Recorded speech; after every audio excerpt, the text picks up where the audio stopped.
ہے۔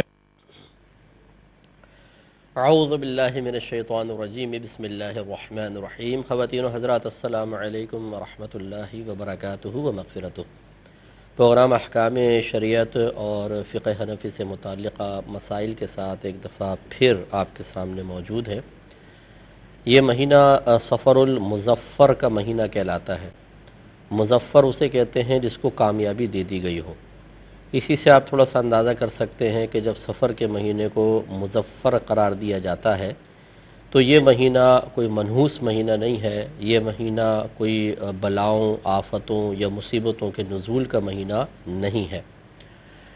بعض ہمارے بھائی بہن، بلکہ بعض نہیں، ہمارے مسلمانوں کی اکثریت جو قرآن و حدیث سے بہت زیادہ دور ہیں، گھر میں قرآن ضرور موجود ہے لیکن ترجمہ تفسیر کے ساتھ پڑھنے کی سال ہر سال سے توفیق حاصل نہیں، اور حدیث سے جو ہمارا تعلق ہے وہ تو سب پر اچھی طرح عیاں ہے کہ جن کو سیاہ ستہ کے نام بھی نہ پتہ ہوں کہ بخاری، مسلم، ترمذی، ابو داؤد، نسائی، ابن ماجہ، پھر یہ حاکم کی مستدرک کیا ہے، دارمی کیا ہے، بیہقی کیا ہے، طبرانی کیا ہے، ان کے نام بھی بعضوں نے پہلی مرتبہ شاید سنے ہوں، تو کیا حدیث سے لگا ہوگا؟ تو نہ قرآن رہنمائی کے لیے ذہن میں موجود، نہ اس کی تعلیمات، نہ حدیث کا فیض اور اس کا اثر ہم پر طاری، تو نتیجہ یہ نکلتا ہے کہ پھر اس طرح کے معاملات میں گائیڈ لائن صرف نفس و شیطان ہی دیتے ہیں، یا پھر وہ عام قسم کے لوگ ہوتے ہیں جنہوں نے بے سروپا باتیں سن کر افواہوں کو اپنے ذہن میں جگہ دی ہوتی ہے اور اپنے بہت سارے اعمال کی بنیاد انہی افواہوں پر رکھی ہوتی ہے۔ وہ یہ کہتے ہیں کہ جی یہ مہینہ منحوس مہینہ ہے، خواتین نے خود نکال لیا جی خالی کا مہینہ، اس میں شادیاں نہ کی جائے، آسمان سے بلائیں نازل ہوتی ہیں۔ یاد رکھیں سب بیکار اور فضول باتیں ہیں اور بالکل خلاف شرع امور ہے۔ یہ مہینہ بھی دیگر 11 مہینوں کی طرح اپنے اندر بے شمار برکات رکھے ہوئے ہے۔ اس مہینے کو بھی کئی بزرگوں کی پیدائش سے، اسی طریقے سے ان کے وصال سے نسبت حاصل ہے۔ یاد رکھیں جس تاریخ کو کوئی بزرگ پیدا ہو وہ بھی باعث برکت تاریخ ہوتی ہے، اور جب ان کا وصال ہو تو بہت زیادہ باعث برکت ہوتی ہے، کیونکہ جب اللہ تعالیٰ کسی اپنے مقرب بندے کو دنیا میں بھیجنا چاہے تو دنیا تو آلائشوں کی جگہ ہے، آزمائش کا گھر ہے، تب بھی وہ تاریخ بابرکت ہو جائے، اور جب اسے اپنی بارگاہ بے کس پناہ میں واپس بلائے، اسے اپنے رحمت کے مقام پر بلائے، تو یقینی سی بات ہے کہ وہ تاریخ بدرجہ اولا پہلی پیدائش کی تاریخ سے بھی بہت اچھی ہوگی۔ تو اسی لیے وصال کی تاریخیں جو ہیں، یہ وصال کے جو ایام ہوتے ہیں یا مہینے ہوتے ہیں بہت ہی بابرکت ہوتے ہیں۔ تو اب یہ صفر المظفر کے مہینے میں آپ اگر تاریخ اٹھا کر دیکھ لیں، بے شمار بزرگ پیدا ہوئے، بے شمار فوت ہوئے ہوں گے، بہت سارے بہترین واقعات اس مہینے میں ہوئے ہوں گے۔ تو یہ مہینہ باعث برکت مہینہ ہے، کوئی برا مہینہ نہیں، کوئی خالی کا مہینہ نہیں۔ صلی اللہ علیہ وسلم کے دور میں بعض مشرکین کا یہ خیال تھا کہ اس مہینے میں آسمان سے بلائیں نازل ہوتی ہیں، تو نبی کریم صلی اللہ علیہ وسلم نے اسی لیے ولا صفر کے الفاظ بیان فرمائے کہ سفر کا مہینہ کچھ بھی نہیں ہے، یعنی یہ جو آپ توہم پرستی میں مبتلا ہیں اس کو دور کریں۔ اسی طرح 13 تاریخ کو منحوس سمجھا جاتا ہے اور اس مہینے میں شادی نہیں کی جاتی، یہ سب دقیانوسی باتیں ہیں۔ ایک کامل الایمان مسلمان کے لیے شرعاً بالکل درست نہیں ہے کہ وہ اس قسم کی توہم پرستی کے پیچھے چلے جس کی کوئی شرعی دلیل اس کے پاس نہ ہو۔ جب میں لاہور میں زیر تعلیم تھا تو صفر المظفر کے آخری بدھ کو بہت سارے لوگوں کو باغوں کی طرف جاتے دیکھا، وتھ فیملی بچوں کے ساتھ جا رہے ہیں۔ معلوم کیا تو پتہ چلا کہ جی نبی کریم صلی اللہ علیہ وسلم کو اللہ تبارک و تعالی نے اس دن صحت سے نوازا تھا، آپ بیمار تھے تو سرکار باغ میں گئے تھے، اس سنت کو پورا کرنے کے لیے ہم جا رہے ہیں۔ اب وہ چونکہ میرا زمانہ طالب علمی کا دور تھا، جب میں نے تحقیق کی تو معلوم یہ ہوا کہ سفر کے مہینے کے آخری ایام میں تو نبی کریم صلی اللہ علیہ وسلم کا مرض زور پکڑ گیا تھا، کوئی شفا نہیں ہوئی تھی، اور اسی طرح کوئی آپ باغ میں نہیں گئے تھے۔ تو اب یہ لوگوں نے اپنے پاس سے بس سنی سنائی بات، اور بات وہی ہے، اگر آپ میرا نقطہ سمجھیے کہ جب ذہن میں رہنمائی کے لیے نہ قرآن کی تعلیم موجود ہو نہ حدیث کا فیض، تو پھر اسی قسم کی بے سروپا باتیں انسان کے ذہن میں موجود رہ کر بہت سارے اعمال کی بنیاد کا سبب اور ذریعہ بنتی ہیں۔ اس لیے خدارہ اس سے باہر نکلیں اور اپنی نسلوں کے اندر یہ دقیانوسی اور توہم پرستی کا وائرس منتقل نہ کریں۔ ایک کالر ہمارے ساتھ ہیں، السلام علیکم۔ وعلیکم السلام۔ جی بہن۔ جی میرے 2-3 سوال تھے میں نے پوچھنے تھے۔ جی بولیں بولیں۔ جی میں یہ پوچھنا چاہتی ہوں کہ جو لوگ وفات پا جاتے ہیں کیا وہ لوگ پچھلے جو پہلے سے فوت ہو چکے تھے ان سے جا کے ملتے ہیں یا نہیں؟ اور جب ان کے اثار ثواب کے لیے ہم لوگ قرآن پاک نوافل خیرات وغیرہ سب کے کرتے ہیں، کیا ان کو پتہ چلتا ہے کہ ہمیں کون بھیج رہا ہے اور کہاں سے آ رہے ہیں؟ ان کو پتہ چلتا ہے؟ جی اور تیسرا سوال یہ کہ اثار ثواب کے لیے کیا پڑھنا چاہیے تاکہ ان کو زیادہ سے زیادہ ثواب اور فائدہ اور سکون ملے اور خوشی حاصل ہو ان کو؟ اور بس یہی میرا سوال تھا جی انشاءاللہ میں عرض کرتا ہوں۔ تو اس لیے ان توہم پرستیوں سے خدا را آپ باہر نکلے۔ خصوصاً میں اپنی بہنوں سے گزارش کرتا ہوں، قرآن پاک میں بے شمار اعمال پر عذابات کا تذکرہ ہے، حدیثوں میں بہت سارے اعمال ذکر کیے گئے جس کے نتیجے میں اگر انسان نافرمانی سے محفوظ نہ رہے تو میدان معاشر میں ذلت، رسوائی، ندامت، پچھتاوا اور سخت عذاب، بھوک پیاس وغیرہ کا ذکر موجود ہے۔ ان میں سے کوئی بھی بات دل پر اثر نہ کرے، سری حدیثیں، سری آیات موجود ہوں تب بھی انسان گناہوں کے دلدل میں گرتا ہی چلا جائے، اور اس قسم کی باتیں جو افواہیں ہیں جب ہم تک پہنچے تو دل لرز جائے، بدن کانپ جائے اور بڑے بڑے اعمال کی بنیاد کا ذریعہ بن جائے، تو سوچئے کہ کیا یہ ایک کامل ایمان والے مومن کا کام ہے یا ایک کمزور ایمان والے انسان کی یہ تمام حرکتیں ہو سکتی ہیں؟ تو نتیجہ نکلے گا کہ ہمارا ایمان بڑا کمزور ہو چکا ہے، اللہ کی بات اثر نہ کرے، اللہ کے عذاب کا خوف پیدا نہ ہو، نبی کریم صلی اللہ علیہ وسلم کی باتیں دل پر اثر نہ کریں اور ہم اس قسم کی حرکتیں کریں، اور یہ توہم پرستی اور اس طرح کی الٹی سیدھی باتیں ہمیں خوف میں مبتلا کر کے بے شمار اعمال کی بنیاد بن جائے، اس پہ ذرا ہمیں توجہ کرنی ہوگی۔ ایک اور مزید کالر ہمارے ساتھ ہیں۔ السلام علیکم۔ السلام علیکم جی وعلیکم السلام۔ مفتی صاحب میرے چند سوالات ہیں۔ پہلا جی سوال یہ ہے کہ ایسا کہنا کیسا ہے کہ اللہ نبی پاک صلی اللہ علیہ وآلہ وسلم کا ذاکر ہے، اللہ درود پڑھتا ہے؟ کسی نے اپنی تقریر کے دوران یہ الفاظ استعمال کیے ہیں تو رہنمائی فرمائیے گا۔ جی اگلا کوشچن یہ ہے کہ نوری مکھڑا تے زلفا نے کالی ہیں، کیا یہ شعر نبی پاک علیہ السلام کے بارے میں بولا جا سکتا ہے کہ نہیں؟ کسی نے کہا کہ مکھڑے کا لفظ آقا کریم کے بارے میں استعمال نہیں ہو سکتا۔ جی اگلا کوشچن یہ ہے کہ ہر نماز کو شروع سے آخر تک بلند آواز سے پڑھ لینا، جس میں رکوع کی تسبیحات ہو گئیں، اتحیات و درود شریف، تو بلند آواز سے ساری نماز پڑھ لی جائے تو کیا نماز ہو جائے گی کہ نہیں؟ اور میرا اگلا کوشچن یہ ہے کہ گھر میں رکھے نفلی چندہ جمع کرنے والے باکس میں اگر کوئی نابالغ بچہ اپنی جیب خرچی ڈال دے تو کیا گھر والے اس کو راہ خدا میں دے سکتے ہیں کہ نہیں؟ اس حوالے سے رہنمائی فرمائیے گا۔ اور میرا اگلا کوشچن یہ ہے کہ بعض لوگ قبرستان کی زمین پر قبضہ کر کے اپنے مکان اور دکان وغیرہ بنا لیتے ہیں تو قبروں کے نشان تک مٹا دیتے ہیں، اس پر اپنی رہائش اختیار کر لیتے ہیں، تو اس کی شرعی حیثیت کیا ہے؟ اور میرا آخری کوشچن یہ ہے کہ پاکستانی کرنسی کے مطابق کتنے پیسے چوری کرنے پر ہاتھ کاٹنے کی سزا دی جائے گی؟ جو دنیا میں نہ دی جائے تو آخرت میں اس کا خمیازہ بھگتنا پڑے گا، اس کے حوالے سے رہنمائی فرمائیے گا۔ ٹھیک۔ ایک کوشچن یہ آفر مزید میرے پاس آیا تھا، یہ اسٹنگ رے جو مچھلی ہوتی ہے اس کے بارے میں، یہ اس طرح کی ہوتی ہے، چپٹی قسم کی ہوتی ہے اور پیچھے اس کے ایک لمبی دم ہوتی ہے جس پہ خطرناک قسم کا کانٹا ہوتا ہے، اگر آپ پکڑنے لگے تو یہ کانٹا چبو دیتی ہے اور اس میں زہر موجود ہوتا ہے، اس سے انسان مرتا تو نہیں لیکن اذیت اور تکلیف بہت زیادہ ہوتی ہے۔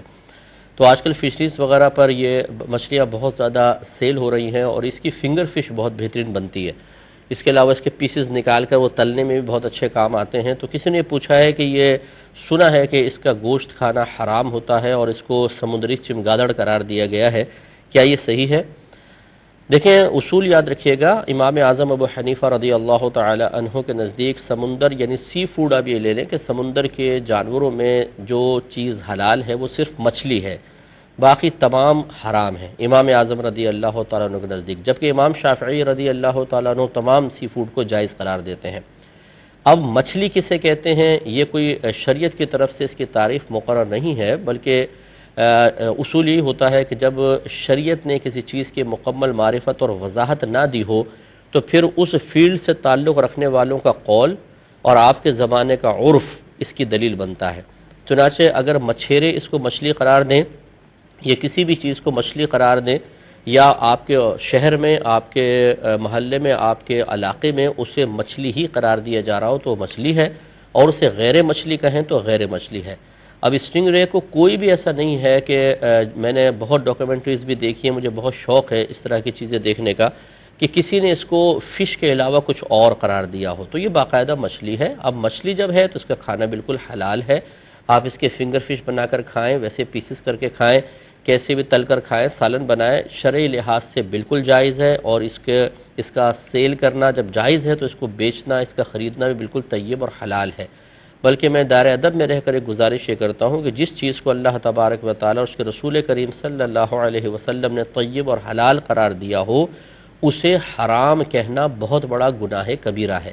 بلکہ اگر اس کی حلت قرآن پاک سے ثابت ہو، اسی طرح کسی شے کی حرمت یعنی حرام ہونا قرآن سے ثابت ہو، تو قرآن سے جب کوئی چیز ثابت ہو جاتی ہے واضح طور پہ، اگر حلال ہونا ثابت ہے تو ہم کہتے ہیں حلال قطعی، اور حرام ہونا ثابت ہو تو حرام قطعی کہتے ہیں۔ تو اصول یہ ہوتا ہے کہ حلال قطعی کو حرام سمجھنا اور حرام قطعی کو حلال قرار دینا، فقہاء اسلام نے اس کو کفر لکھا ہے، کیونکہ اس میں صراحتاً قرآن کا انکار ہے۔ اس لیے جوش و جذبے میں آ کر اس قسم کی باتیں کہنا شرعاً بالکل درست نہیں ہے۔ اور آخری قرضی میں یہ کر دوں کہ ایک ہوتا ہے چیز کی پہچان و شناخت، جیسے یہ کہ مچھلی ہے یا نہیں ہے، اس میں تو ایک عام مچھیرے کی رائے بھی بڑی اہمیت رکھتی ہے، لیکن ایک ہوتا ہے کسی شے کا حکم شرعی معلوم کرنا کہ یہ حلال ہے یا حرام۔ اس میں مچھیرے کی رائے نہیں چلتی ہے، اس میں دکاندار کی رائے نہیں چلے گی، اس میں پپو پان والے کی نہیں چلے گی، اس میں مفتیان کرام سے پوچھا جائے گا، علماء اسلام سے پوچھا جائے گا، کیونکہ حلت و حرمت کا حکم کوئی مطلب اگر کوئی دکان میں کوئی شے بیچ رہا ہے، اس بیچارے کو پتہ ہی نہیں ہوتا کہ کیا چیزیں حلال ہیں کیا چیزیں حرام ہیں۔ شرعی حکم تو علماء کے ذمے ہے، مفتیان کرام کے، وہ بھی میں کہتا ہوں مفتیان کرام کے ذمے ہے کہ وہ بتائیں گے۔ اس لیے جب ہم اپنے دنیاوی کوئی معاملات حل کرنا چاہیں، کبھی کسی فٹ پاتھ والے کے قول پر اعتماد نہیں کریں گے، چلتے پھرتے آدمی کے خاندان سے وابستہ کسی شخص کے قول پر اعتماد نہیں ہوگا، اچھی طریقے سے اس فیلڈ کے ماہرین سے مشورہ لیا جائے گا۔ لیکن جب حلت و حرمت کے مسائل نکالنے ہوں، کسی چیز کا جائز اور ناجائز معلوم کرنا ہو، تو پپو پان والا بھی مفتی اعظم پاکستان بن جاتا ہے۔ تو یہ بالکل غلط رویہ ہے، غلط طریقہ کار ہے۔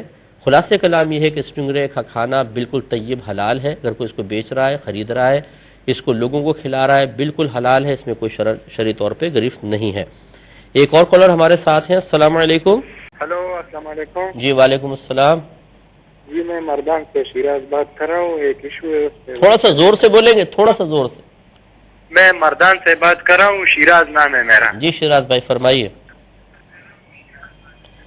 اپنے ٹیلی ویژن کی آواز بند کریں، آپ اس پہ سنیں گے نا تو یہ لمبا ہوگا، ڈیلے ہوتا ہے۔ صحیح جی صحیح، میں نے ٹیلی ویژن کی آواز بند کی۔ جی جی بولیے۔ تو ایک بندہ ہے اور وہ کہے کہ میں نماز نہیں پڑھوں گا اور وہ قسم اٹھا لے، جی تو وہ یہ جائز ہے کہ نماز پہ قسم جی جی ٹھیک ہے۔ اور ایک اور کالر ہمارے ساتھ ہیں۔ السلام علیکم۔ ہیلو، السلام علیکم۔ جی جی وعلیکم السلام۔ مفتی صاحب میں دوسرا سوال کر رہی ہوں کہ ہم جب کوئی کام کرتے ہیں نا ہمارا کام نہیں ہوتا۔ آپ چاہتی ہیں سارے کام آپ کے ہاتھ میں آ جائے، بارش برسائے، بارش برس جائے، آپ کے ہوا چلے، ہوائیں چلیں۔ چلیں میں عرض کرتا ہوں انشاءاللہ ایک مختصر سا بریک لیں گے، ہمیں یقین ہے آپ ہمارے ساتھ رہیں گے۔ میرے ورد لبیب ہے۔ بسم اللہ الرحمن الرحیم۔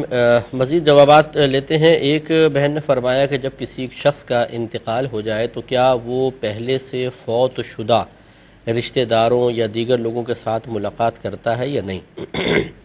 دیکھیں احادیث مبارکہ میں یہ مضمون بالکل موجود ہے کہ وہ مردہ جا کے ملاقاتیں کرتا ہے، اور غالباً میں نے پچھلے پروگرام میں عرض بھی کیا تھا کہ جو پہلے سے فوت شدہ ہوتے ہیں اس ناوارث سے پوچھتے ہیں کہ فلاں کیسا ہے، فلاں کیسا ہے، فلاں کیسا ہے، حتیٰ کہ اگر گھر میں کوئی بلی ہوتی ہے تو اس بلی کے بارے میں پوچھا جاتا ہے کہ وہ کیسی ہے۔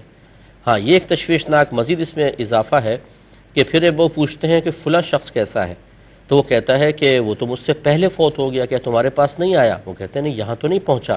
تو پھر وہ کہتے ہیں کہ اچھا اس کا مطلب یہ ہے کہ اللہ تعالیٰ نے اسے عذاب میں مبتلا کر دیا ہے۔ تو اس سے معلوم ہوا کہ یہ جو ملاقاتیں ہیں اور یہ ایک طرح کی روحانی آزادی یہ نیک لوگوں کے ساتھ خاص ہوگی یا جن کو اللہ تبارک و تعالیٰ توفیق دے، کیونکہ جس کی روح عذاب میں مبتلا ہو وہ کہاں جا کے ملاقاتیں کرے اور کیا باتیں کرے گا، تو یہ نیک لوگوں کے ساتھ ہوگا۔ گناہگار قسم کے جو افراد ہیں وہ جو اپنے گناہوں کے عذاب میں مبتلا ہوں وہ مقید ہوں گے، اور یہ ہو سکتا ہے کہ پھر اللہ تبارک و تعالیٰ کرم فرمائے، اپنے کرم محض اپنے فضل و کرم سے نبی کریم صلی اللہ علیہ وسلم کی نگاہ عنایت سے یا اس کے جو رشتہ دار ہیں ان کی دعائے بخشش و مغفرت کے صدقے میں اللہ تعالیٰ اس کو بخش دے تو پھر وہ جا کر ان سے ملاقات ضرور کر لے گا۔ ایک یہ کہتی ہیں کہ ہم جو یہ قرآن پاک وغیرہ پڑھتے ہیں یا خیرات کرتے ہیں اور نیت یہ ہوتی ہے کہ اس کا ثواب فلاں مردے کو پہنچ جائے، تو کیا اس مردے کو پتہ چلتا ہے کہ ثواب آیا ہے اور یہ بھی پتہ چلتا ہے کہ کس نے بھیجا ہے؟ تو جی ہاں بالکل یہ موجود ہے، یہ بھی مطلب مضمون موجود ہے شرح الصدور بشرح حال الموت والقبور میں علامہ جلال الدین سیوطی صاحب رحمۃ اللہ علیہ نے ایک حدیث نقل کی ہے کہ جب کوئی کسی کو ایصال ثواب کرتا ہے تو وہ ایک نورانی تھال میں رکھ کر اس مردے کے سامنے پیش کیا جاتا ہے اور باقاعدہ بتایا جاتا ہے کہ یہ فلاں بن فلاں کا وہ تحفہ ہے جو اس نے تجھے بھیجا ہے، تو اس پر اس کا دل خوش ہوتا ہے۔ اور ایک روایت میں نبی کریم صلی اللہ علیہ وسلم نے ارشاد فرمایا کہ مردے اس طرح کا ثواب حاصل کر کے ویسے ہی خوش ہوتے ہیں جیسے زندہ کسی کو کوئی تحفہ دیتے ہیں تو وہ خوش ہوتا ہے۔ تو بالکل اس تک پہنچے گا اور آپ کا اور آپ کے والد کا نام بھی اس کے سامنے ذکر کیا جائے گا، اس اعتبار سے اس کو معلوم ہوگا کون میرے پاس کیا بھیج رہا ہے۔ ایک انہوں نے کہا کہ زیادہ بہتر کس چیز کا ثواب ایصال کرنا ہے وہ عمل بتا دیں۔ دیکھیں سب سے پہلے تو اخلاص ضروری ہوتا ہے کہ اللہ تبارک و یہ ہمیشہ یاد رکھیں کہ جب بھی آپ کو ایصال ثواب کرنے لگیں وہ مردے کے لیے آپ نہ پڑھیں، اللہ کے لیے پڑھیں، یعنی رضا الہی مقصود ہو، ثواب کا حصول مقصود ہو، بس صرف اللہ ہی پیش نظر ہونا چاہیے۔ اس کے بعد آپ حسن ظن قائم کریں کہ اللہ تبارک و تعالیٰ نے میری عبادت کو قبول کر لیا ہوگا اور اس پر اب ثواب کا ترتب بھی ہوا ہوگا۔ پھر آپ اللہ کی بارگاہ میں دعا کریں کہ اللہ تعالیٰ اس میرے نیک عمل کو قبول فرما لے اور اس کا جو ثواب تو نے مجھے عطا فرمایا وہ میں نبی کریم صلی اللہ علیہ وسلم کی خدمت اقدس میں اور آپ کے وسیلے سے حضرت آدم علیہ السلام سے لے کر آج تک جتنے مسلمان دنیا سے پردہ فرما چکے دنیا میں موجود ہے قیامت تک آئیں گے سب کے نام اعمال میں منتقل فرما دے۔ یاد رکھیں سب کو ملے گا اور مکمل ملے گا، ٹوٹ کے نہیں ملے گا۔ ہم بخل کرتے ہیں چاچا کو مل جائے، تایا کو، دادا کو، ابا کو، یہ بھی کوئی غلط نہیں کہہ رہا ہوں لیکن بہتر ہے کہ سب کو کریں۔ تو سب سے پہلے تو اخلاص بہت ضروری ہوتا ہے۔ اس کے بعد میں چونکہ ایک علمی فیلڈ سے وابستہ ہوں اور میں اس کی اہمیت کو بہت اچھی طرح جانتا ہوں اور میں اس پر کوئی ہمارے ساتھ مناظرہ کر بھی نہیں سکتا، انشاءاللہ نہ کرنے کی جرات کرے گا کہ علم سے زیادہ انسان کے لیے سریع الاثر قبولیت کے اعتبار سے اللہ کی بارگاہ میں مقبول اور مقرب ہونے کے اعتبار سے کوئی شے نہیں ہے۔ لہٰذا میں یہ اکثر گزارش کرتا ہوں کہ آپ اگر کوئی اچھا دینی طالب علم ہے جو واقعی اخلاص کے ساتھ علم سیکھ رہا ہو اور وہ اچھے انداز سے دین کی خدمت کا جذبہ بھی رکھتا ہو، آپ اس کو عالم بنا دیں، مفتی بنا دیں، اس کا خرچہ اٹھا لیں اور اس کا ثواب فلاں کو دیں تو یہ بہترین ثواب جاریہ ہے، بہت بڑا ثواب جاریہ ہے۔ اور اس کے علاوہ پھر آپ مسجد بنوا سکتے ہیں، مسجد کی تعمیر میں حصہ لے سکتے ہیں، قرآن پاک مسجد میں رکھوا دیں، اس میں لوگ پڑھ لیں گے، کوئی سبیل بنا دیں جس سے لوگ پانی پیتے رہیں گے تو ان کو ثواب ملتا رہے گا۔ لیکن جو بہت بڑا ثواب جاریہ ہے جو آپ نے سب سے بہتر معلوم کیا تو میرے نزدیک بہرحال علم کی خدمت ایک بہترین نیک عمل ہے اور اس کا کثیر ثواب ہے، اور اگر اس کو ثواب جاریہ بنا لیا جائے تو پھر یہ آپ کی نسلوں تک کو رنگ دے گا انشاءاللہ۔ ایک ہی کہتے ہیں کہ کسی مقرر نے تقریر کرتے ہوئے کہا کہ اللہ تبارک و تعالیٰ بھی نبی کریم صلی اللہ علیہ وسلم کا ذاکر ہے، یعنی ذکر کرنے والا ہے، کیونکہ وہ درود پاک بھیجتا ہے، تو اس لیے آپ بھی کریں۔ دیکھیں اس میں ایک جہت سے تھوڑی سی بات صحیح ہے اور ایک جہت سے غلط بات ہے۔ جب ہم درود کی نسبت اللہ تبارک و تعالیٰ کی طرف کرتے ہیں کہ اللہ درود بھیجتا ہے تو ایسا نہیں ہے کہ معاذ اللہ جسے ہم کہہ رہے ہیں صلی اللہ علیہ وسلم یا صلی اللہ علیہ نبی الامی وآلہ صلی اللہ علیہ وسلم، اس طرح اللہ تبارک و تعالیٰ پڑھ رہا ہوگا، وہ پڑھنے سے پاک و صاف ہے۔ اللہ تعالیٰ کی طرف جب درود کی نسبت کی جائے تو اس سے مراد ہوتا ہے انزال رحمت، یعنی ہم یوں کہہ رہے ہوتے ہیں کہ اللہ تعالیٰ اپنے حبیب پر رحمت نازل فرماتا ہے، اس کو درود سے تعبیر کرتے ہیں۔ اور جب ہماری طرف درود کی نسبت ہو کہ ہم درود پڑھتے ہیں تو اب باقاعدہ پڑھنے کا تصور بھی ہوگا، اور اس کا مطلب ہوتا ہے رحمت کی دعا کرنا، یعنی صلی اللہ علیہ وسلم کا مطلب یہ ہوگا کہ اللہ تعالیٰ نبی کریم صلی اللہ علیہ وسلم پر رحمت اور سلامتی نازل فرما۔ اور پھر جو اس کے علاوہ اگر فرشتوں کے لیے یا دیگر چیزوں کے لیے درود کی نسبت کریں کہ درخت بھی درود پڑھتے ہیں، فرشتے درود پڑھتے ہیں، اس کا مطلب ہوتا ہے نبی کریم صلی اللہ علیہ وسلم کے لیے دعائے بخشش و مغفرت کرنا۔ اور یہ اس لیے نہیں ہے کہ نبی کریم صلی اللہ علیہ وسلم کی مغفرت نہیں ہے، وہ تو مغفرت شدہ ہے، بلکہ ان کے قدموں کی برکت سے کائنات میں مغفرتیں تقسیم ہو رہی ہیں، بلکہ یہ ان کے لیے بلندی درجات کا ایک وسیلہ اور ذریعہ بنا دیا گیا کہ جو چیز پہلے ہی نبی کریم صلی اللہ علیہ وسلم کو حاصل ہے اس کے لیے مزید دعا کرو. انہیں تو کوئی اس کا بظاہر ایسا فائدہ نہیں ہے، ہاں مزید رحمتوں کو نزول تو ہے لیکن اس کا فائدہ تمہیں ہوگا. تو لہٰذا یہ کہنا صحیح نہیں ہے کہ جی اللہ تعالیٰ ذاکر اس اعتبار سے وہ درود پاک پڑھ رہا ہے، ہم بھی پڑھ رہے ہیں. ہاں یوں آپ کہہ سکتے ہیں کہ اللہ تعالیٰ نے بکثرت اپنے حبیب صلی اللہ علیہ وسلم کا ذکر فرمایا ہے، فرشتوں کے سامنے وہ ذکر کرتا ہے، قرآن پاک میں اللہ تعالیٰ نے نبی کا ذکر فرمایا. اس اعتبار سے ذاکر کہا جائے تو اس میں کوئی حرج بھی نہیں ہے. ایک یہ کہتے ہیں کہ یہ نوری مکھڑا نبی کریم صلی اللہ علیہ وسلم کے لیے لفظ مکھڑا کہنا کیسا، اس کی شرعی حیثیت کیا ہے؟ دیکھیں مسئلہ یہ ہے کہ یہ مکھڑا اصل میں تصغیر کہہ لیجئے آپ اس کو. تصغیر کا مطلب یہ ہوتا ہے کہ ایک اسم کو، ایک ناؤن کو ایک دوسرے ناؤن سے اس لیے بنانا تاکہ اظہار نفرت ہو، اظہار محبت ہو، پیار کا اظہار ہو یا کسی کی عظمت کو ظاہر کیا جائے تو اسے کہتے ہیں اس میں تصغیر. اس کا مطلب ہے کہ جب تصغیر بناتے ہیں تو نیتیں مختلف ہو سکتی ہیں. جیسے قرش ایک سمندری جانور تھا جس کو عرب لوگ سمجھتے تھے کہ وہ تمام سمندری جانوروں پر غالب ہے، اس سے اس میں تصغیر بنا قریش، اور وہ نبی کریم صلی اللہ علیہ وسلم کے قبیلے کا نام ہے قریش، اور یہ قریش اس میں تصغیر ہے. اس کا مطلب ہے کہ اس میں تصغیر میں ہمیشہ کوئی برا مفہوم نہیں ہے، اس میں عظمت کی وجہ سے ایسا تھا. ایک اس میں تحقیر کا پہلو بھی ہے، جیسے عبد مانے غلام، عبید مانے ایک چھوٹا اور حقیر سا غلام، تو یہ اس میں حقارت والا پہلو ہے. بعض اوقات تصغیر بنائی جاتی ہے محبت کے لیے، پیار کے لیے، جیسے نبی کریم صلی اللہ علیہ وسلم نے حضرت ابو ہریرہ رضی اللہ تعالیٰ عنہ کی آستین میں بلی کا ایک بچہ دیکھا تو آپ نے انہیں پیار سے فرمایا اے ابو ہریرہ. اب یہ ہرہ بلی کو کہتے ہیں، ہرائی راہ جو ہے یہ تصغیر واضح نے کہا ہے کہ یہ ہے چھوٹی بلی کو کہتے ہیں، اور یہ پیار محبت میں سرکار نے استعمال فرمایا. اس کا مطلب یہ ہوا کہ اس میں تصغیر ہمیشہ حقارت کے لیے نہیں ہوتا، انسان کی نیت پر موقوف ہے کہ وہ کس لیے اس اسم کو بنا کر دوسرے کے لیے استعمال کر رہا ہے. اس لیے یہ مکھڑا جو ہے یہ پیار محبت میں، پیار میں نبی کریم صلی اللہ علیہ وسلم کے لیے استعمال کیا جاتا ہے اور بکثرت استعمال ہوا ہے، لہٰذا اس میں کوئی حرج نہیں ہے. اسی طرح نبی کریم صلی اللہ علیہ وسلم کو کملی والا کہنا، تو یہ کملی کا لفظ خود ہمارے اکابرین نے استعمال کیا ہے کتابوں میں، اس لیے اس کو کمبل کی کہتے ہیں، تصغیر ہے جی کملی، لیکن یہ محبت اور پیار میں استعمال ہو رہا ہے، اس لیے اس میں کوئی حرج نہیں ہے، بالکل استعمال کر سکتے ہیں.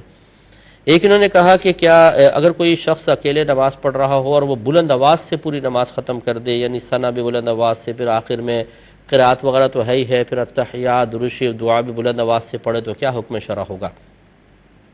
دیکھیں جب انسان تنہا نماز پڑھتا ہے تو اسے اس بات کا خیال تو ضرور رکھنا ہے کہ یہ سری نماز ہے یا جہری نماز ہے. جہری نمازیں 3 ہوتی ہیں، فجر ہے، مغرب، عشاء، اور سری 2 ہیں، ظہر اور عصر.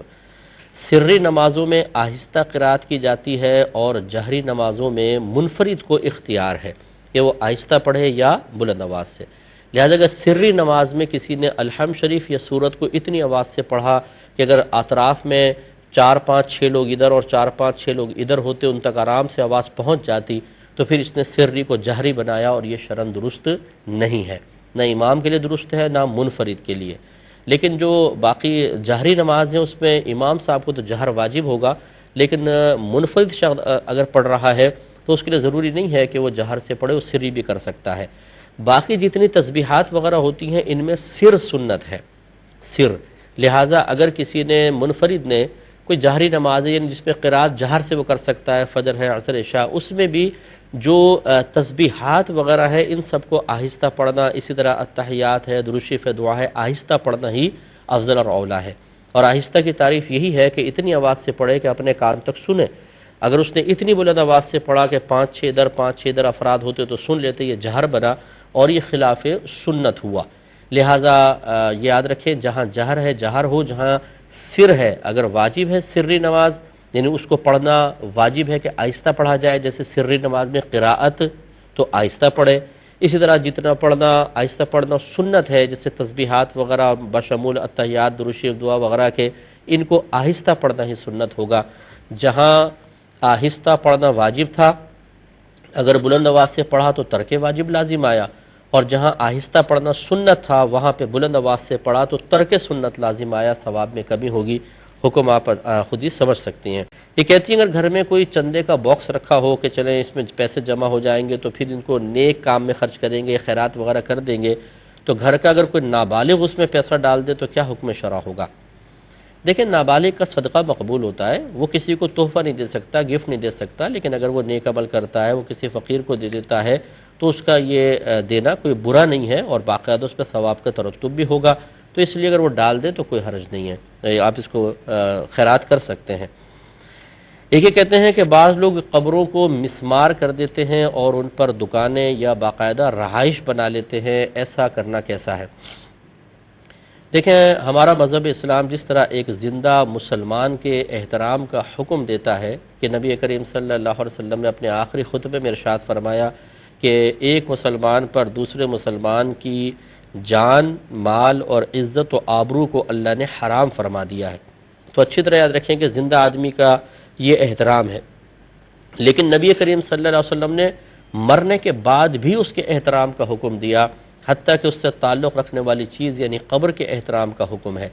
چنانچہ نبی کریم صلی اللہ علیہ وسلم نے ایک شخص کو دیکھا کہ وہ قبر سے ٹیک لگا کر بیٹھے ہوئے تھے، تو سرکار نے فرمایا کہ آپ ایسا نہ کریں، نہ آپ قبر والے کو تکلیف پہنچائے اور نہ وہ آپ کو تکلیف پہنچائے۔ اس سے مزید کلام کرتے ہیں انشاءاللہ ایک مختصر سے بریک کے بعد۔ مقام حبیب ہے۔ بسم اللہ الرحمن الرحیم۔ تو خلاصہ کلام یہ ہوا کہ سوال یہ تھا کہ بعض لوگ قبروں کو مسمار کر کے ان پہ رہائش بنا لیتے ہیں، تو کیا حکم شرع ہوگا؟ اس کا جواب میں آپ کی خدمت میں عرض کر رہا تھا کہ نبی کریم صلی اللہ علیہ وسلم نے قبور کے احترام کا حکم دیا ہے، اور یہ ایک عام شخص کی قبر کا احترام کا حکم ہے۔ پھر جیسے جیسے درجات بلند ہوتے جاتے ہیں، مثلا کوئی حافظ صاحب ہیں، ان کی قبر کا اور زیادہ ادب ہے، استاد ہے، اسی طرح عالم دین ہیں، پھر مفتیان کرام ہیں، پھر اولیاء عظام ہیں، پھر انبیاء علیہم السلام ہیں۔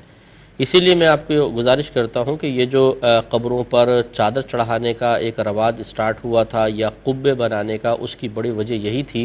اس میں لاجک یہی ہے کہ جب تغیر زمانہ ہوا اور لوگوں کی نگاہوں میں شرعی احکام کی اتنی اہمیت نہ رہی اور ان کے خلاف عمل عام ہونا شروع ہوا، تو دیکھا گیا کہ عموماً قبروں کی بے حرمتیاں ہو رہی ہیں۔ تو یہ فیصلہ کیا گیا کہ کم از کم وہ قبریں کہ جن کا تعلق اللہ کے کسی نیک بندے سے ہے، مقرب سے ہے، اس میں اور ایک عام قبر میں ما بہل امتیاز قائم کیا جائے، یعنی کوئی ایسا فرق قائم کر دیا جائے کہ کم از کم دیکھنے میں یہ تو پتہ چل جائے کہ یہ عام آدمی کی قبر ہے اور یہ کسی اللہ کے نیک اور مقرب بندے کی قبر ہے، کہ لوگ اگر بے حرمتی سے باز نہ آئیں تو کم از کم ان عظیم قبروں کی بے حرمتی تو نہ ہو۔ تو اس لیے پھر اس پہ چادر ڈالی گئی قبر پہ، یا جو بزرگ تھے ان کی قبروں پہ قبے بنا دیے گئے۔ تو ایک مقصد تو ادب اور احترام قائم کرنا تھا، اور دوسرا یہ کہ لوگ آتے تھے قبروں پر ایصال ثواب کی غرض سے، ادھر جو اللہ تعالیٰ کے مقرب بندے پر رحمت نازل ہو رہی ہیں ان سے برکات حاصل کرنے کے لیے، تو وہ سائے میں بیٹھ کر قرآن پاک وغیرہ پڑھ لیں، یہ بھی مقصود تھا۔ تو اس طرح پھر یہ مزارات وغیرہ بنے ہیں۔ تو اب خلاصہ کلام یہ ہے کہ جب اتنے احترام کا حکم ہو تو پھر خود سوچ لیجئے کہ ان قبروں کو مسمار کر دینا، ان قبروں پہ چلنا، ان قبروں پہ روڈ بنا دینا، یا قبرستان میں ان کو پلین کر کے ایک راستہ بنا لینا کہ آپ ایک دروازے سے نکلیں دوسرے دروازے سے باہر چلے جائیں، اور اسی طرح ان پہ پھر رہائش قائم کرنا، یہ سب کا سب علماء نے حرام لکھا ہے، سخت حرام ہے کہ اس طرح بہت ہی بڑی بے ادبی اور بے حرمتی ہے۔ اور وہ مردہ، جیسے کہ حدیث میں نے عرض کی، سرکار نے فرمایا کہ نہ تم قبر والے کو تکلیف پہنچاؤ اور نہ قبر والا تمہیں تکلیف پہنچائے۔ اس کی شرح علماء نے لکھی ہے کہ آپ تو اس کو ٹیک لگا کر اس کے ادب اور احترام کے خلاف کر کے اس کو تکلیف پہنچا رہے ہیں، اور اس کی طرف سے تکلیف یہاں نہیں ہوگی، میدان محشر میں ہوگی کہ وہ اللہ تعالیٰ کی بارگاہ میں فریاد کرے گا کہ اللہ تعالیٰ اس نے مجھے اذیت دی تھی، تو اللہ تعالیٰ اس کا حق دلوائے گا۔ اس کا مطلب یہ ہوا کہ جو قبروں کو مسمار کر کے ان پہ بیٹھے ہوئے ہیں، دکانیں چلا رہے ہیں، گھر قائم کر لیے ہیں، یہ آخرت کے اندر کس قدر سخت حساب و کتاب دینے کے لیے اپنے آپ کو تیار کر رہے ہیں، یہ ان کو مرنے کے بعد ہی پتہ چلے گا۔ اس لیے ایسا اگر کوئی رستہ بن چکا ہو کہ قبروں کو مسمار کر کے لوگ اس پہ چل رہے ہوں، تو اس پہ چلنا بھی علماء نے حرام قرار دیا ہے کہ بالکل دور بھاگیں اس سے، اس پہ نہ چلیں، چاہے لمبا آپ کو راستہ طے کر کے آنا پڑ جائے لیکن اس پہ نہ چلیں اگر آپ کو کنفرم معلوم ہے تو۔ بعض اوقات لوگ افواہیں بھی چھوڑ دیتے ہیں بھی یہاں شاید پہلے قبریں تھی، ایسا نہیں، کنفرم پتہ ہے تو بالکل نہ کریں، اور اگر کوئی افواہ بھی ہو لیکن قریبی مقامی لوگ بتا رہے ہیں تو احتیاط کا تقاضا یہ ہے کہ چلے دور سے تھوڑا چلے جائیں، لیکن بے حرمتی نہیں ہونی چاہیے۔ یہ کہتی ہیں کہ پاکستانی کرنسی کتنی مقدار میں چوری کی جائے کہ شرعی لحاظ سے ہاتھ کٹنے کا حکم ہوگا؟ دیکھیں چوری تو چاہے 1 روپے کی بھی ہو وہ شرعاً چوری کہلاتی ہے، لیکن جس چوری پر حد قائم ہوتی ہے وہ 10 دراہم ہے۔ یہ کم از کم 10 دراہم کا مال چوری کیا گیا ہو، اور یہ اس کے ساتھ اور بہت ساری شرائط بھی ہے، لیکن آپ نے چونکہ مال کی مقدار کا پوچھا ہے تو 10 درہم، جس کو آج کل اگر آپ حساب کتاب بنائے تو 1,500 سے 2,000 روپے تقریباً میرے خیال میں بنیں گے۔ تو اتنی مالیت کا اگر کوئی مال چراتا ہے تو شرعی لحاظ سے وہ قابل گرفت ہے، اور حاکم اسلام چاہے تو اس کا ہاتھ کاٹ سکتا ہے۔ لیکن اب چونکہ یہ سزائیں یہاں پر جاری نہیں ہو رہی ہیں تو بہرحال معلومات کے اعتبار سے تو آپ حاصل کر سکتے ہیں، لیکن عمل اس کی کوئی شکل نظر نہیں آئے گی۔ ایک یہ کہتے ہیں کہ ایک شخص نے یہ قسم کھائی کہ خدا کی قسم مثلا میں نماز نہیں پڑھوں گا، تو کیا ایسا کہنا اس کا جائز تھا؟ تو یقیناً جائز تو نہیں ہے، یہ تو بہت گناہ کا کام کیا اس نے کہ اللہ تعالیٰ کے محترم نام کو ذکر کر کے اور ایک حرام کام کی خواہش کا اظہار کیا ہے۔ اس فعل پر اس کو اللہ تعالیٰ کی بارگاہ میں توبہ کرنی ہوگی۔ اب وہ کرے کیا؟ نبی کریم صلی اللہ علیہ وسلم نے اس قسم کے معاملات میں تعلیم یہ دی ہے کہ اگر کوئی کسی ایسی چیز کی قسم کھا لے کہ بہتری اس قسم جس فعل پر کھائی ہے، جس کام پر، بہتری اس کے مخالف چیز میں ہے، تو اسے چاہیے کہ اپنی قسم کو توڑ دے اور اس کا کفارہ ادا کرے۔ تو ان پر فرض ہے کہ اپنی قسم کو توڑیں، کیونکہ نماز فرض ہے، اور نماز نہ پڑھنے کی قسم کھانا یہ فی نفسی خود گناہ تھا، تو اللہ کی بارگاہ میں توبہ کریں اور قسم توڑیں اور نماز شروع کریں۔ یعنی نماز پڑھیں گے تو قسم ٹوٹ جائے گی، سمجھ لیں۔ اب اس کا کفارہ ادا کر دیں۔ کفارہ جو ہے آسان الفاظ میں سمجھ لیں کہ 1,000 روپے وہ صدقہ کر دیں۔ کم از کم 3 فقراء میں مساکین کے اندر یہ احتیاط ہے کہ 3 کے اندر تقریباً اس کو تقسیم کر کے 1,000 روپے بانٹ دے کفارے کی نیت سے، تو انشاءاللہ کفارہ ادا ہو جائے گا۔ یہ بہن نے کال کرنے کی کوشش کی تھی، وہ کٹ گئی تھی، کہ ہم جس بھی کام میں ہاتھ ڈالتے ہیں وہ کام ہوتا نہیں ہے، تو کیا مسئلہ ہے؟ شاید کوئی جادو ٹونا ہے، کیا ہے؟ دیکھیں یہ ایک نفسیاتی مسئلہ ہو گیا ہے۔ آج کل بہت سارے عاملین ایسے ہیں کہ جو ہر چیز میں جادو ٹونے کے علاوہ کوئی بات کہتے نہیں ہیں، ہر چیز میں نظر بد ہے، ہر چیز میں جادو ٹونا ہے، ہر چیز میں بندش۔ میں حالانکہ شدید مخالف ہوں اس کا، لیکن میں سمجھا رہا ہوں کہ ایسے بولتے ہیں جی بندش ہو گئی ہے، جس کی وجہ سے ہمیں اتنے وسوسے آتے ہیں اور ہم اتنا ان چیزوں کو نوٹ کرنے لگ جاتے ہیں کہ جو اس قسم کی تعلیم کی روشنی میں ہمیں نظر آ رہی ہوتی ہیں کہ جو مثبت چیزیں ہوتی ہیں وہ بالکل فراموش ہو جاتی ہیں۔ حالانکہ یہی بہن اگر غور کر لیں کہ ان کے 50 کام ایسے ہوں گے کہ جو ہو رہے ہیں اور اس میں رکاوٹ نہیں ہے۔ مثلا یہ رات کو سونا چاہتی ہیں، سو جاتی ہیں، صبح اٹھتی ہیں، ناشتہ کرتی ہیں، کھانا ہضم ہو رہا ہے، اور بہت سارے معاملات ان کے ہو رہے ہیں، سینکڑوں کام ہو رہے ہوں گے، وہ نظر نہیں آئیں گے، لیکن 1-2 کام جن کو یہ چاہتے ہیں کہ ہو جائے اور نہ ہو تو بولتے ہیں ہمارا کوئی کام ہو ہی نہیں رہا۔ تو یہ وسوسے کیوں آئے ہیں؟ ہم اتنے نازک مزاج کیوں ہو گئے ہیں؟ ہر چیز کے اندر ہماری ہاں اور مثبت ہی کیوں ہونا چاہیے؟ یہ اس لیے کہ ہم چاہتے ہی نہیں ہیں کہ ہم پر کوئی آزمائش آئے، کوئی فکر آئے، اور ہماری نظر صرف اور صرف کمی کے اوپر ہوتی ہے، محرومی جس چیز کے اندر ہے اس پر ہماری توجہ ہوتی ہے۔ جو کامیابیاں ہو رہی ہیں اور جو اللہ تبارک و تعالی نے بغیر طلب کے ہمیں نعمت عطا فرمائی، ان کی طرف ہم بالکل متوجہ نہیں ہوتے، تو یہ ناشکراپن غالب آتا ہے۔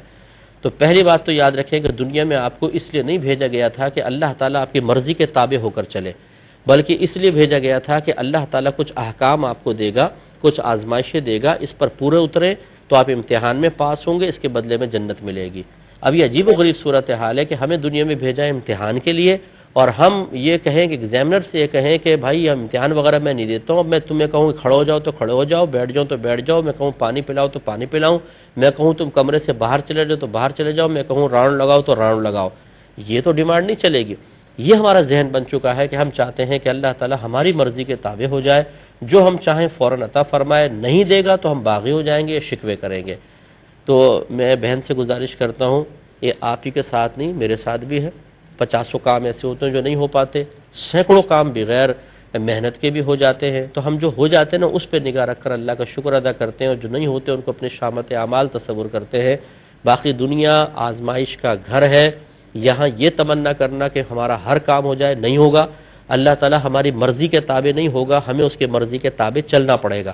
یہ سب اللہ کی جانب سے ہوتا ہے، آزمائشیں اسی کی طرف سے آتی ہیں، وسیلہ مختلف چیزیں بن سکتی ہیں، کوئی انسان، کوئی جانور، کوئی اور طاقت، کوئی دشمن بن سکتا ہے وسیلہ، لیکن حقیقتاً فاعل حقیقی اللہ تبارک و تعالی ہے، اور اللہ تعالیٰ کی طرف ہی متوجہ رہیں کہ اللہ کی طرف سے آزمائش ہے، تو انشاءاللہ سکون رہے گا، اور صبر اور سکون سے ہمیں مطلب کام لینا چاہیے، انشاءاللہ کامیابی ضرور ہوگی۔ اسی ضمن میں ایک بات میں اور عرض کر دیتا ہوں کہ بعض لوگ کہتے ہیں مفتی صاحب، جیسے اب میں بہن پہ نہیں کہہ رہا ہوں، میں ویسی بات کر رہا ہوں، ہمارے گھر میں یہ پریشانی وہ پریشانی، یوں نہیں ہو رہا وہ نہیں ہو رہا کام۔ میں کہتا ہوں اچھا یہ بتائیے آپ نماز تو سب پڑھتے ہوں گے؟ نہیں۔ قرآن پاک تو ترجمہ تفسیر سے پڑھا ہوگا، یہ گھر میں روزانہ تلاوت ہوتی ہوگی؟ نہیں۔ اچھا رمضان کے روزے چند ایک رکھتے ہیں باقی نہیں رکھتے ہیں؟ اچھا گناہ آپ نہیں کرتے ہوں گے؟ نہیں، گناہ تو سارے کے سارے کر رہے ہیں۔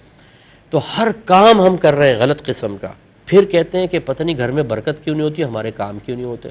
یعنی ہم تو اللہ کی کوئی نہ مانیں، ہم اللہ تعالیٰ کی مرضی پہ نہ چلیں، اپنی زندگی کو شریعت کے مطابق نہ بنائیں۔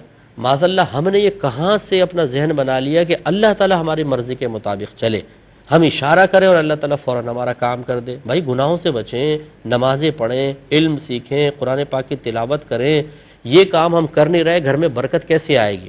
اور اس پر پھر بڑے بھولے پن سے یہ کہنا پتہ نہیں ہم سے کون سی خطا سرزد ہو گئی ہے کہ کام ہی نہیں ہو پا رہے۔ اچھا آپ کو خطا ہی نظر نہیں آ رہی؟ یہ رابعہ بصری آ گئی ہیں یہاں پر، اور یہاں خواجہ حسن بصری بیٹھے ہوئے اور ان کو اپنی خطائیں نظر نہیں آ رہی، لا حول ولا قوت الا باللہ۔ تو ہماری خطاؤں نے ہمیں اس مقام تک پہنچایا ہے۔ جس گھر میں قرآن کی تلاوت نہ ہو، جہاں درود شریف نہ پڑھا جائے، جہاں حدیث کا درس نہ ہو، جہاں نمازیں نہ پڑھی جائیں، جہاں گالی گلوچ بات بات پہ دی جائے، نہ بڑے کا ادب نہ چھوٹے کے ساتھ شفقت، جہاں پر علم دین نہ سیکھا جائے، آپ یہ سمجھتے ہیں کہ وہاں زمین کھودیں تو پیٹرول نکل جانا چاہیے، وہاں سے تیل کے خزانے نکل جانے چاہیے، سونا نکلنا چاہیے، آسمان سے سونا برسنا چاہیے؟ تھوڑا سا سوچئے، ذرا سمجھنا ہوگا، ہم اپنے عمل اور کردار پر بھی توجہ کریں۔ ایک آفر کویسچن آیا تھا کہ کسی نے کہا ہے کہ اگر کسی کی 3 بیٹیاں ہوں اور اس کے بعد پھر بیٹا ہو تو یہ صحیح نہیں ہوتا۔ اصل میں ایسے لوگوں کا دماغ صحیح نہیں ہوتا، مسئلہ یہ ہے کہ نہ انہوں نے قرآن پڑھا ہے نہ حدیث۔ وہی میں باتیں عرض کرتا ہوں کہ خدا را علم سیکھیں، ورنہ اس قسم کی بے سروپا باتیں کر کر کے لوگوں کو پریشان کرتے رہیں گے۔ 3 بیٹیاں ہوں چاہے 10 بیٹیاں، ان کے پاس بعد بیٹا پیدا ہو، اللہ کی نعمت اور رحمت ہے، کوئی سب صحیح ہے، کوئی غلط نہیں ہے۔ اس طرح کی باتیں کرنا بالکل غلط ہوتا ہے۔ ایک بہن کہتی ہیں کہ میں وضو کرتی ہوں تو بار بار وضو ٹوٹ جاتا ہے، کیا حکم شرع ہوگا؟ تو بہن اپنی غذاؤں پہ توجہ کریں، اپنی مطلب ایکسرسائز وغیرہ کیا کریں، ایسی چیزیں نہ کھائیں جو بادی اشیاء ہیں، ان کی سب سے پہلے توجہ کریں، اس کے بعد انشاءاللہ پھر دیکھیں ایسے اس قسم کا کوئی پرابلم نہیں آئے گا۔ اب چونکہ بالکل وقت ختم ہو رہا ہے تو ہم کچھ 1-2 کویسچن تھے اور پھر وہ نیکسٹ پروگرام میں لے لیں گے۔ ای میل ایڈریس چل رہا ہوگا، جو بھائی بہن ہمیں میل کرنا چاہیں اس ایڈریس پہ کر لیں، یا مفتی اکمل muftiakmal.net پر آسک امام کے آپشن میں جا کر بھی آپ بھیج سکتے ہیں، یا مفتی اکمل QTV2 والا جو میرا پرسنل ای میل ID ہے اس پر آپ بھیج دیں۔ دیر ہو جائے تو معذرت، اور انشاءاللہ بر وقت کوشش کریں گے کہ آپ کو جلدی جواب ملے۔ اب اپنے میزبان کو، ہماری QTV کی پوری ٹیم کو اجازت مرحمت فرمائیں۔ آپ ہمارے لیے دعا کیجیے، ہم آپ کے لیے دعا گو ہیں کہ اللہ تعالیٰ مجھے بھی اور آپ پر ہماری نسلوں کو ہر قسم کے توہم پرستی اور افواہوں کے قبول کرنے سے دوری عطا فرمائے، کامل ایمان والا بنائے، دقیانوسی لوگوں اور ان کی صحبت سے محفوظ فرمائے، آمین۔ وآخر دعوانا ان الحمدللہ رب العالمین۔ میرے ورد لب ہے نبی نبی